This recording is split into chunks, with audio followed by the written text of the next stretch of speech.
in a minute, but let me bang through this. I think I remember how to do it. So you can see some of the unique workflows I have going on here. Different playlists going to different places. The Pinterest Pinterest one has been, I think, the most fun.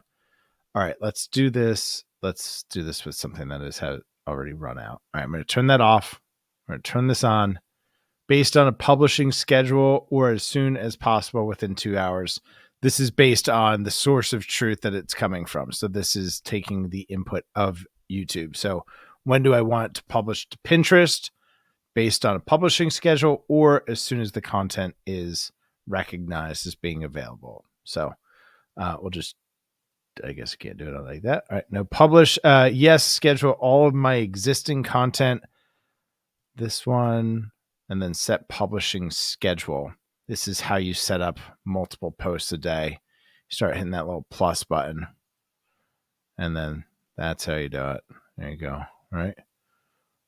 High speed feedback. How about that? Hope you're having a great day, buddy. Let's catch up soon. See you, man.